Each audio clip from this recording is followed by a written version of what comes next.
Our session today, which is session 4, on the transmission of scientific, philosophical, theological, and juridical thought by the pilgrims of the Prophet's Mosque. Our first speaker is Mr. Seyfeddin Kara from Hartford University, and I would also like to invite Dr. Muhammad Yassin to come here, as well as Dr. Ammar Abu Muhammad Hussain. And so if you come here, please, and then we will listen to Dr. Kara, who is going to give his talk on the Prophet's Mosque as the center of Shi'i learning.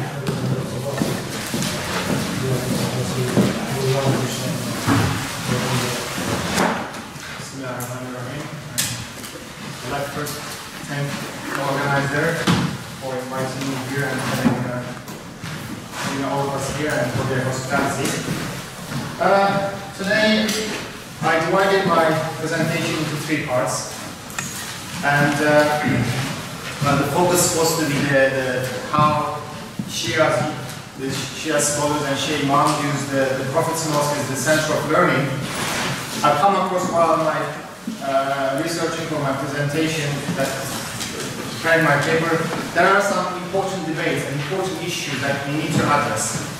So therefore I divided into my talk into 3 parts. First, I'd like to give you background in the academia, the debate regarding the sacredness of Medina, and of course the sites in Medina, like the Prophet's Mosque and other sites. And in the second part, I'd like to mention what is sacredness, how do we understand and how can we understand sacredness. And the third part, I'd like to briefly mention how Shia scholars and imams use this sacred space as the center of their learning, their teachings. So,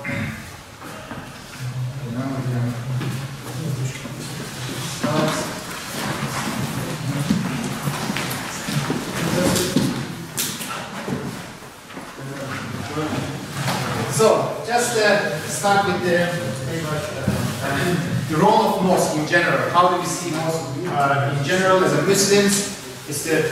And how did the Prophet utilize the mosque? This is like very primitive recreation of the Prophet's mosque, and it was primarily for worship, and then of course learning and teaching and for political affairs, social affairs, and military affairs.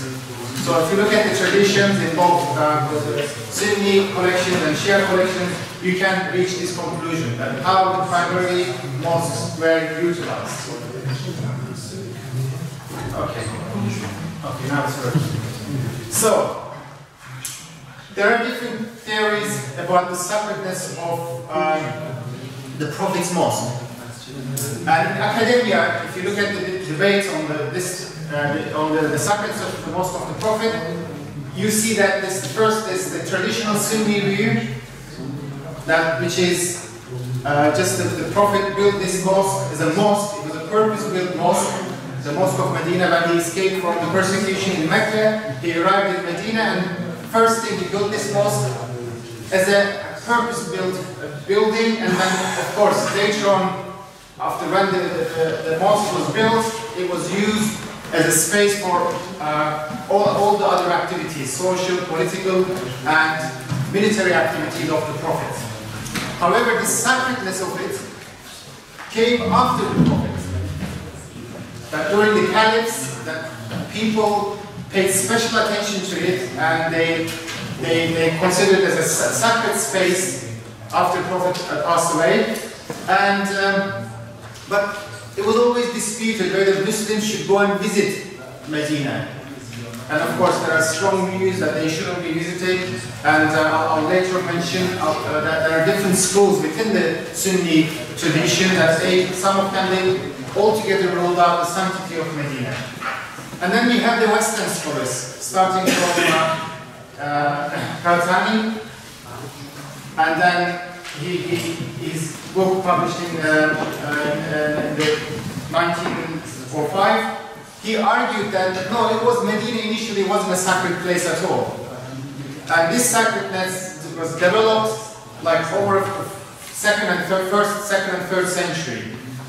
And it wasn't also built as a mosque in itself. It was just the accommodation of the Prophet. The mosque of the Prophet's mosque was not a mosque at all initially. It was just an accommodation, but later on Muslims used that place to conduct their other affairs, so then it became a mosque. And this idea was based on primarily how the Christians used the church. Church, starting from accommodation, evolved into a place of worship. So this idea was a prominent idea in the academia, has been until this third, John, oops, sorry, I can't see James Johnson from Oxford University. His thesis that he came up with, thesis that backing up the Muslim point of view, that it was built a mosque, so it was a sacred space from the beginning. It wasn't just an accommodation, and he uses several archaeological evidences from the Quran and other evidences to support his view. So this was probably the major criticism of the earlier position of Western scholars. Okay, so I can't see my. So there are, if you look at, based on these early debates, this introduction, this background, based on academic studies, and there is one agreement between Sunni and Western scholars, Sunni traditions and traditional Sunni and Western scholars, that the sacredness was not there during the lifetime of the Prophet. Sacredness of the Prophet's mosque and sacredness of Medina wasn't there. It was developed after the death of the Prophet, and Shia position mostly was ignored has been ignored from these studies. And the third is, this is what I'm going to try to argue, is that is it possible to extend the sacredness of the Prophet mosque to the lifetime of the Prophet? But in order to do that, I'd like to talk about what is sacred in Islam. How do we know something is sacred? A place is sacred. So, of course, the most prominent example that we come up with was the most sacred place in Islam, Kara. And we can ask, where did this sacredness come from? Sacredness of Kaaba, where did it come from? And there are different traditions in Islamic traditions, that some say that it was because before even creation of Adam it was a place of worship for the angels, and some traditions argue that it was the first place for worship to God only. That's why sacredness comes from. But of course, this is difficult to reach a conclusion because you debated earlier that most of these traditions are Habar Wahid, as Sayyid mentioned yesterday, so this is disputed. So, what is the alternative? Alternative is Quran, of course. Now, I'm not going to go into the debate about origins of the Quran. It's, I think, pretty well established that Quran is an authentic work, as it is. So, there are many verses about the Kaaba, and of course, Quran is full of Ibrahim, Prophet Ibrahim. And I just picked this verse, this set of verses, 4 verses, that gives us idea that how and where the sacredness of Kaaba comes from. And sorry, I'm not even wearing my glasses quickly.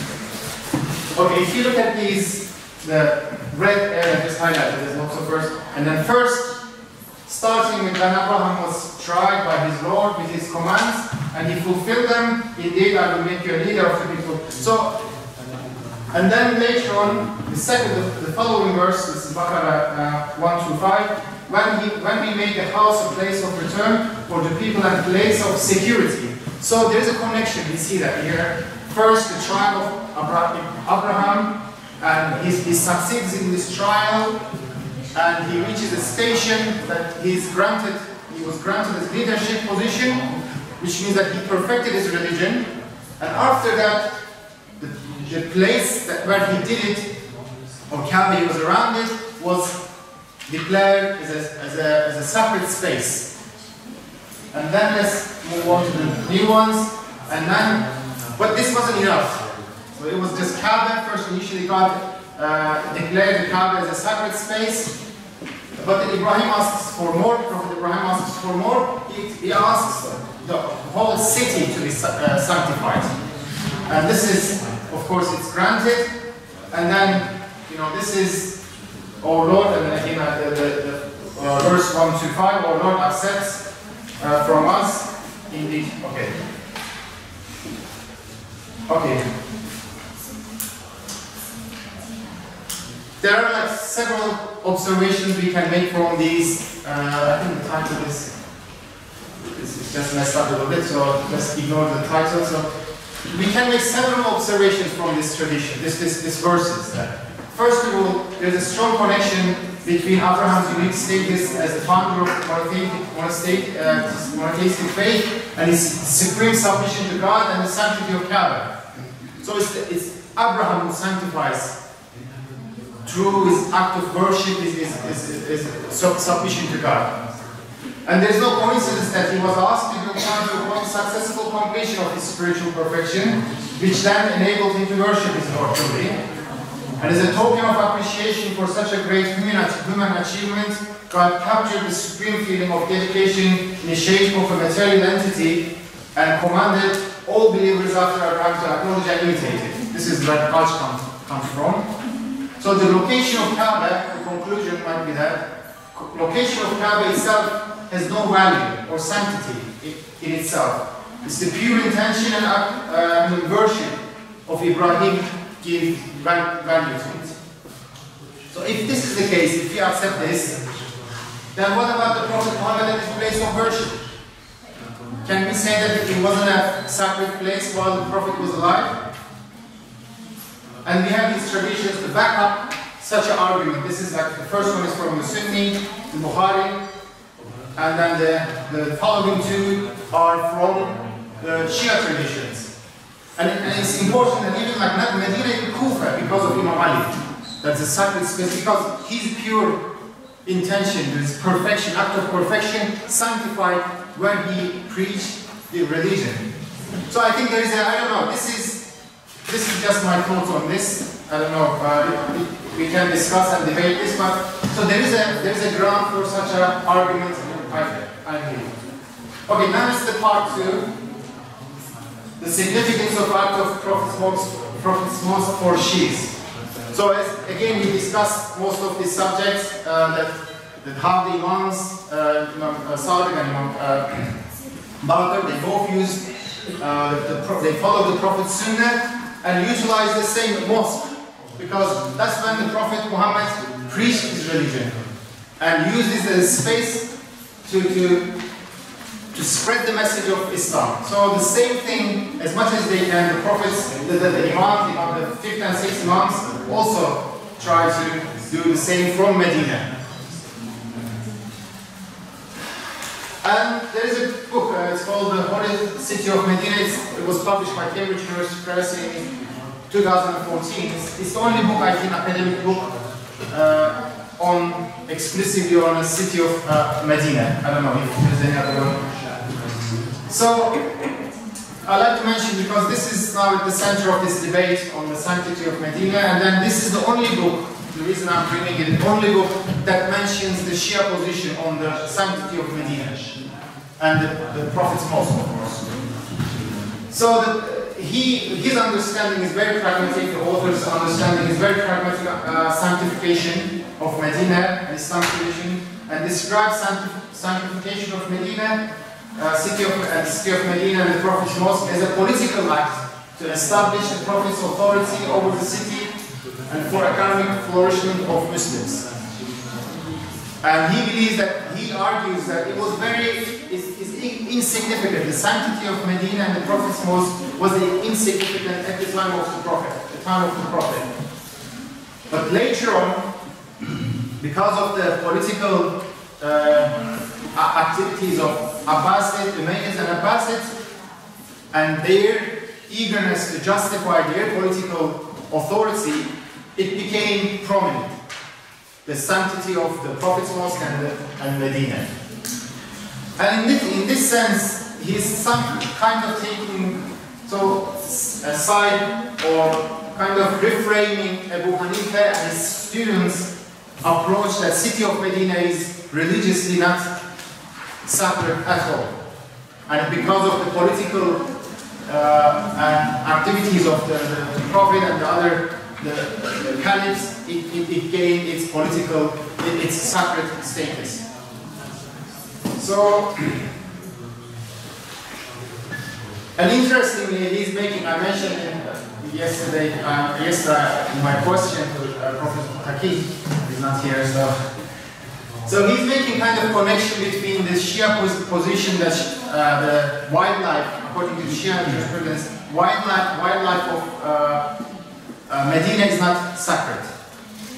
And the Hanafi position that the whole city is not sacred at all. It's just based on this Kufa connection, which is, I don't want to go into too much because how much time do I have? You have 15 minutes, 10 minutes. 10 minutes, okay. So I don't want to go into this because I just briefly discussed this, so I'm just going to move on to the next slide. Okay, now, you see, the issue here is there's one argument, he's making these arguments about the sanctity of Medina, and in order to challenge it, you have to justify, okay, you have to, there are traditions, of course, we know that in Shia sources and in Sunni sources, like, I found a chapter, there's a chapter in Al-Kafi about the sanctity of Medina. There are rituals, there are like all different ceremonies, there's a chapter, and there's a chapter, of course, there are chapters in the Sunni canonical works. But of course, they wouldn't accept it, because it needs to be, because of the skepticism towards the hadith literature, which can be overcome by utilizing different hadith methodologies, which I'm not going to, again, go into it, because it's probably, this is when I complete this paper, this is what's going to be about it. I'll be analyzing those traditions according to historical critical method. But you can immediately pinpoint a flaw in this whole argument.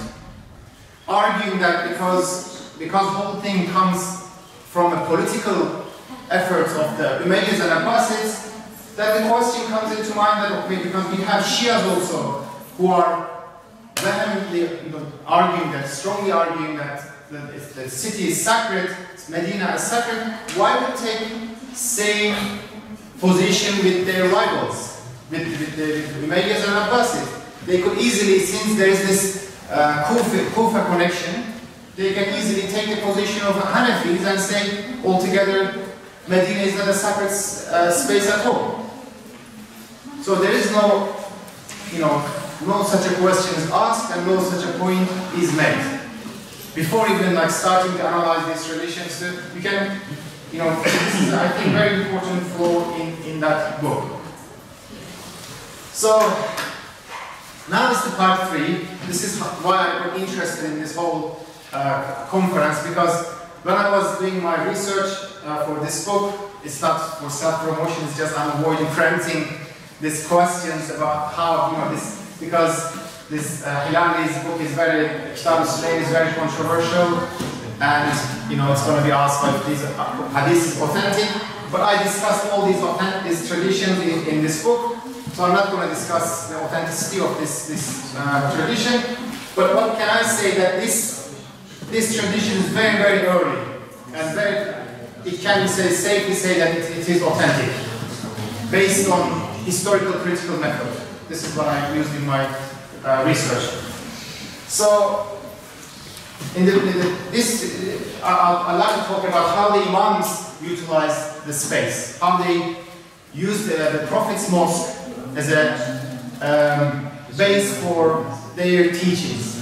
And it started just right after the death of the Prophet Muhammad. So in this tradition, Imam Ali, after the Prophet passed away, he stays in his house, he doesn't come out, and until he collects the Quran.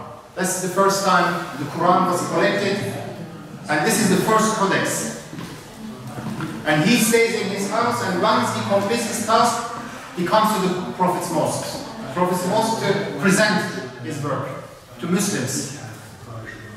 But of course, it wasn't well received, and he was told that what they have is better than this book, so it was rejected. But the point here, it is a place of educating Muslims about how he was the one who collected the Quran first time, and he presented it to people in Prophet's mosques. And of course, later on, he was forced to move to Kufa. He couldn't stay in Medina, but then he kind of replicated the activities of the Prophet in his mosque in the same way that the Prophet conducted it, teaching Muslims, informing Muslims about the ethical values. We have Nahjul Balagha, lots of sermons, so all kinds of important teachings he did from the pulpit of the Prophets, the Kufa, most of the Kufa. But of course he didn't do it, he couldn't do it, but then we have Imam Bakr and Imam Sadiq. And I selected these traditions like to show how, again, I would like to refer yesterday's discussions, that how did he have 4,000 students? I mean, we know that from the traditions, he gave public sermons in the Prophet's mosques. I mean, cannot we say that those people, of course, they were not maybe his elite students, but of course, people from all over the Muslim world came and attended those lectures. Of course, if the grandsons of the Prophet like Imam Bakr and Imam Sadiq, if they would lecture, I think more than 4,000 people would attend. And with such a great reputation. I'm not discussing, it might be, the number might not be correct, but probably a great number of students attended these public lectures. And not only him, not only Imam Bakr and Imam Sadiq, we know that his students also use this space to give their lectures about Shi'a Islam. And Mu'min Tag is very important, he's a well-known figure. And I'll mention in the following slide, but here, what I like to say is that the Imams always emphasize that knowledge should come from them. And they are eager to share their knowledge. And we have these traditions. I mentioned that how they are encouraging that knowledge is with them and the people learn it from them. And then where did these education activities of Imams take place? Of course, as I said, the synchronies, the slides with mixed. So it's the mosques, the Prophet's mosque was used to spread their teachings, Imam's teachings, and pass it to people, their followers, and propagate and defend Shi'a Islam. We have all these debates. I'll mention. I don't think I won't go much into that. But yeah, it's being actively used to defend Islam, defend Shi'a Islam, and teach Shi'a Islam. So it played a crucial role in creating the identity, Shi'a identity. Because of this knowledge is exclusively coming from them, and passed to the people through this mosque, which is kind of, I think that it matters that it's not just about what you study, it's also where you study. And it's kind of, if you think that it's a sacred space, and you sanctify that knowledge through the space, I think this is also another aspect that can be looked at later today. Okay, this is the tradition in Mu'min al-Taq, regarding Mu'min al-Taq, that you see him like in Rawda, sitting in the Prophet's mosque and debating with the others, non-Shias, about the theology.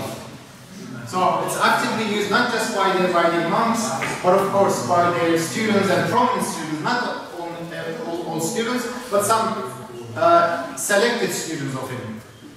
Because of this is probably to avoid the controversy or divisions, or of course public, sometimes it might cause trouble, and if they can't defend it enough in a good way, so it might cause problem for Shia, so he only probably allowed his selected students to do it, and from the Prophet's Mosque. And again, this is another very prominent student of Imam Jafar, and we see this is very interesting because sitting in the Mosque of Medina issue rulings for people, and I love that people like you would be seen among Shi'a. So it's not just about the teaching, also individuals, prominent individuals. It's like this is like propagation of Shi'a Islam, because it means that if there's a very prominent figure to publicly shows himself as a Shi'a, I think it's again good for the cause of their cause, because they are attracting more people to Shi'a Islam. So this overall, what can we say? What can I say is that it's been the Prophet, the Mosque of the Prophet was a separate space from the beginning, during the lifetime of Prophet, because of Prophet himself, his sublime character, piety, and act of worship. And because of this, he sanctified not just the mosque, but also the entire city. And this was the Shia position, has been the Shia position, but of course, it's been mostly neglected, as this is happening in many fields, and it needs to be addressed. And finally, the Imams have actively used this space, because it was Mosque of Medina, but then of course it could be the Mosque of Kufa, because again, the place itself doesn't have much importance. It's the who is the people, the individuals who dedicate themselves to God and perfect themselves, perfect their religion, and teach doing the most important act of teaching, spreading the religion. So, and then the Imams utilize this space, and not only themselves, but their students also. They encourage their students to do the same in the mosque because of its special status in the eyes of Shias. Thank you very much.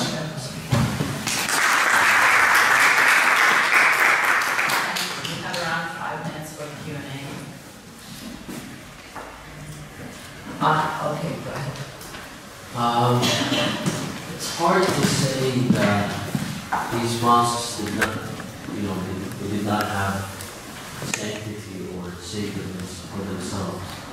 This wasn't because of other individuals, because of Ibrahim, because of Mecca, or Osman, because of me. When we read about إن أول بيت وضع للناس الذي ببكة مباركا وهدى للعالم. So this was even before the time of Rasulullah. This was the first city built according to the Prophet. The first city was the city of Mecca. Mubarak, a blessed land, which in the prayers of Ibrahim, when he left, according to the Prophet, he left his son Ismail and Hajar. When he prays for this land, and he asks Allah to make it blessed, it's hard to deny the sanctity of that land and just say that it came from Rasulullah or Ibrahim because of their sincerity. No, apparently there's something behind that. Especially when it comes to the Masjid Haram. If we look at the narrations, which I know you posed down, the narrations state that on top of Masjid Haram there's a Bayt al-Ma'mur.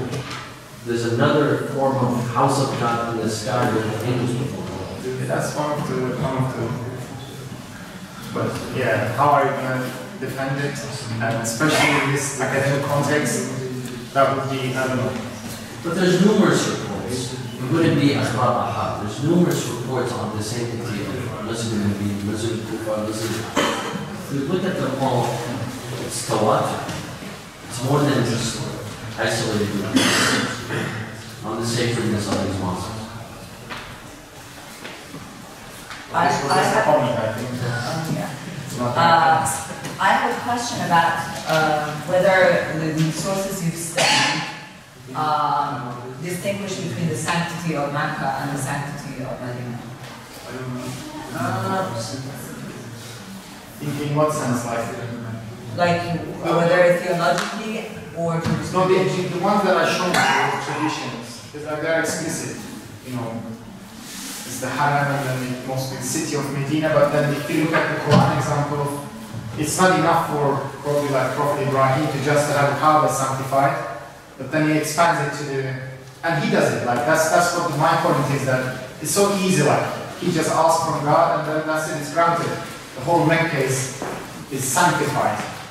So, and if you just compare, that's what my argument was, that if you compare to the Prophet Muhammad, who we believe that Muslims believe that is superior to Prophet Ibrahim, wouldn't it be possible for him to, you know, if he believes that if we have those traditions, of course those traditions need to be again scrutinized. But then, looking at his practice, why not? That's the point I'm just making. I've been pushing back against what Seyfeddin said. I mean, there's the work of Sargent and Rex Smith on the direct association between holy men and sanctuaries across Arabia in the pre-Islamic period. So they talk about lots of places in Yemen, in other places, and actually I would argue that at one level, given the fact that it's quite difficult to understand where any space exists and has some status without the human in it, especially the way you look at it in the Quran, I don't see how a space can have inherent value which is divorced from humans too. It doesn't seem to make much sense to me. So even the examples you give, I think, are clearly associated with I mean, the first case, clearly associated with the promotion of Adam as the Khalifa, and then Abraham's role in kind of reviving the sanctuary itself. On another point, also, it would be useful, I think, if you had looked at some of the work of Louis Rubin and others who have written about different types of sanctuaries. So, you know, and the whole notion of what is a haram. Because one of the questions which I kept on coming up with is, what do you mean by sanctity? What does this entail? You know, it's what implications does that have on how we deal with it, what we do? Because you talked about the inviolate nature of hunting, for example. Well, that's just one example of what that might mean. But there's a whole sort of set of issues which you could deal with. You know, giving some kind of more granular kind of analysis to what it means for something to be sacred. No, I think, you know, this idea of like what we understand from sacred now, of course, and then what the people at the time understood is, of course, this is probably when I'm writing the whole paper, I'll be mentioning those, you know, of course, it's not just going to be just because, you know, the intent of presenting the paper, but of course, yeah, those are the issues that I'll be using probably those sources you mentioned. Thank you. Two very brief questions together. First you and then you answer. تحدثت عن عمارة المسجد النبوي وعمارة المساجد التي تنتمي للمذهب السني أو للمذهب الشيعي. فهل حددت فرق بين عمارة المسجدين بالمذهبين؟ هل في اختلاف بين الشيعة والسنة؟ نعم. Okay, I understand. The difference between actually Sunni schools of law. According to Hanafis, Medina is not sacred. However, according to the three of the remaining Sunni schools of law, it's a sacred place, Medina. And according to the Shia, Imam Shia, it's sacred as well. But according to the Shias, only the wildlife is not sacred. So Shia position, Imami position is same with the Malikis, with the Shafis, and with the Hanbalis. But Hanafis are different. They don't, Abu Hanifa and Abu Yusuf, they don't consider it as a sacred place.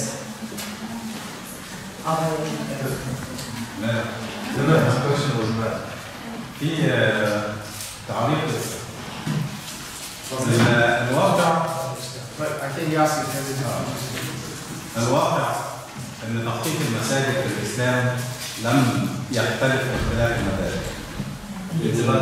من بدايه العصر الاسلامي من بدايه العصر الاسلامي وكان القدوه في المساجد هو مسجد الرسول صلى الله عليه وسلم بالمدينه المنوره، وهو الذي على نسقه صممت جميع مساجد الاسلام على مدى العصر الاسلامي بالكامل. فليس هناك اختلاف بالمره في تخطيط المساجد حسب اختلاف المبدا. لم يختلف الا في العصر الفاطمي في مصر.